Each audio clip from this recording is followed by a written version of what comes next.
The seaplane descended like a white bird. Below, the island shimmered. It was a perfect emerald jewel set in a turquoise sea. Liam squeezed Maya's hand, his eyes wide with wonder. "Can you believe this is real?" he whispered, his voice full of awe. Maya leaned her head on his shoulder, the thrum of the engine a happy vibrating hum. This was it, the start of their forever. The brochure had called it Elysian Cais, a private sanctuary for honeymooners.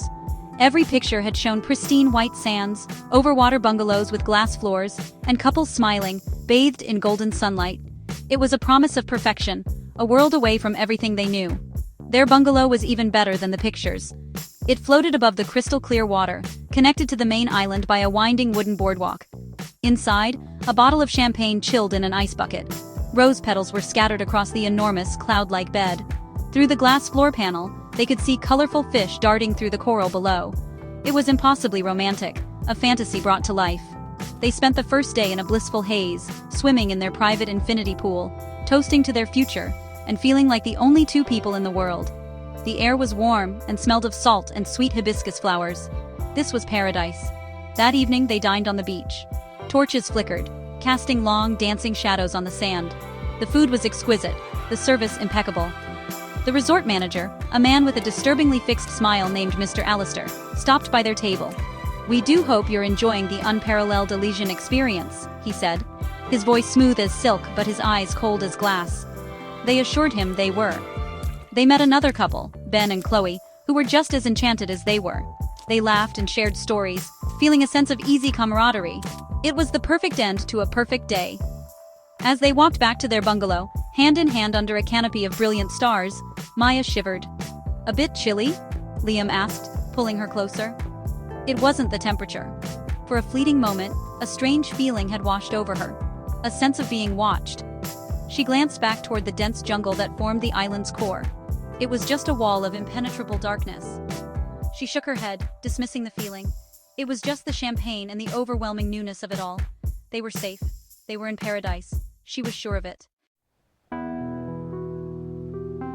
The second day began with the same idyllic beauty, but a small crack had appeared in the perfect facade. At breakfast, Maya noticed that Ben and Chloe's table was empty. She mentioned it to Liam, who shrugged it off. "They're probably having breakfast in their room," he reasoned. "I would if I were them." But Maya couldn't shake a feeling of unease. The waitstaff seemed a little too cheerful, their smiles a little too wide. It felt rehearsed. She saw Mr. Allister speaking to two other men near the edge of the jungle. They were dressed in strange utilitarian gear, a stark contrast to the resort's luxury. They didn't look like staff. Later, while snorkeling, Liam surfaced with a gasp. "Did you hear that?" he asked, pulling his mask off.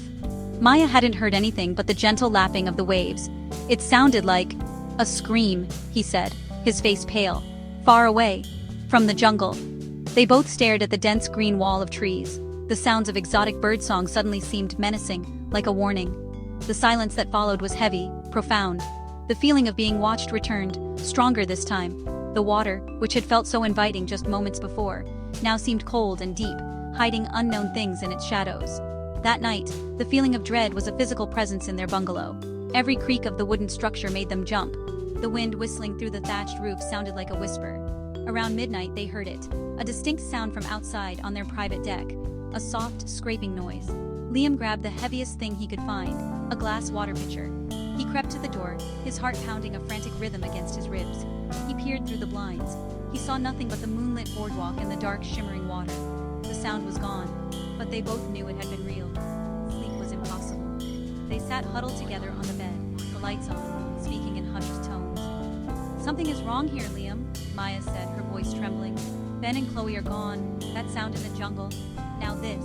Liam held her tight, trying to be the strong one, but his own fear was a cold knot in his stomach. He remembered the look in Mr. Allister's eyes. He remembered the men in their strange gear. Paradise was a lie. The beautiful walls of their luxury prison were closing in. They were trapped on an island in the middle of nowhere, and a terrible, unspoken truth was beginning to dawn on them.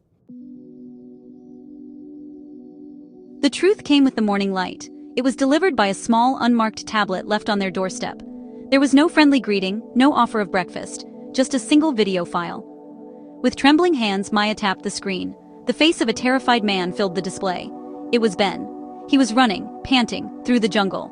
The video was shaky, filmed from the perspective of his pursuer. They heard the sound of a hunting horn, followed by the chillingly calm voice of Mr. Allister. "Run, little rabbit, run," he said. The video cut out abruptly. Below it was a simple, horrifying message. "Your game begins at sundown." A 5-minute head start. The world tilted on its axis. The luxurious bungalow became a cage. The beautiful island was a hunting ground. And they were the prey. The champagne, the rose petals, the gourmet meals. It was all a charade, a way to fatten the lambs for the slaughter. They were part of a sick, twisted sport for the rich and powerful owners of this cursed place. Fear, cold and absolute, gripped them. Maya began to sob, not a loud cry, but a series of quiet, choked gasps. Liam held her, his mind racing, trying to process the impossible. This couldn't be happening. It was a nightmare. But the tablet in his hand was real. The memory of Ben's terrified face was real. Their love for each other became their only anchor in the storm of terror. "We are not going to die here," Liam said, his voice fierce, his fear transmuting into a hard, protective anger. He looked into Maya's eyes, wiping away her tears. "I will not let them hurt you. We get out of this together, or not at all." That promise ignited a spark in Maya. The helplessness began to recede, replaced by a desperate will to survive. They were not Ben and Chloe. They would not be victims. They looked at each other, a silent vow passing between them. They were a team. They had always been a team. This was the ultimate test. They spent the day not in panic, but in frantic preparation. Their minds, once filled with honeymoon dreams, now became strategic weapons. They were not warriors, but they were smart. Maya, a marathon runner, knew endurance. Liam, an engineer, knew mechanics. They filled water bottles. They took the sharpest knives from the fruit platter. Liam worked on the bungalow's electronic door lock, trying to figure out a way to jam it, to buy them time.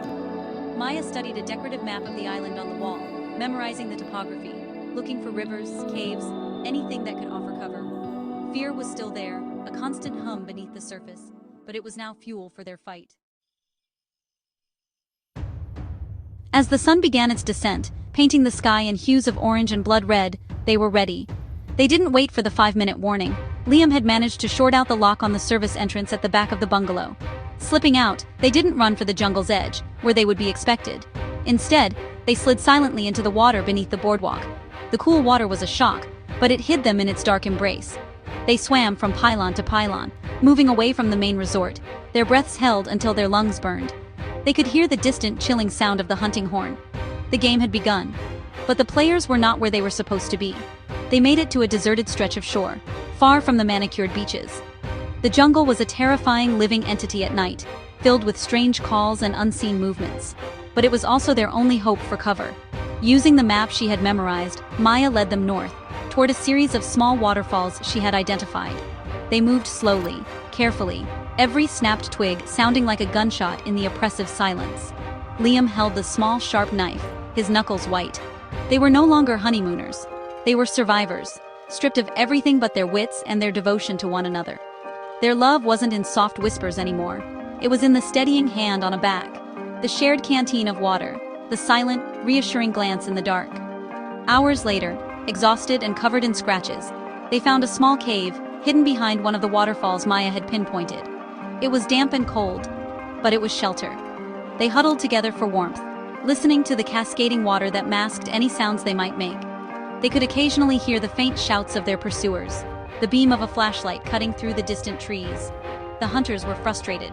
Their prey was proving more resourceful than they had anticipated. Liam found a length of sturdy vine and began fashioning it into a crude tripwire near the cave entrance, his engineer's mind working on instinct and desperation. They didn't know if they would survive the night. They didn't know if they would ever see home again. But as they sat in the dark, the roar of the waterfall a protective shield, a new feeling began to take root alongside the fear. It was defiance. They had outsmarted them so far. They were together, and they had found more than just a place to hide. They had found the will to fight back. When the sun comes up, Maya whispered, her voice steady, "We don't just run. We find a way to use this place against them." The other bungalows, the communication tower. There was no guarantee of success, but there was hope. A sliver of light in the terrifying darkness. They were the hunted, but they would not remain the prey for long.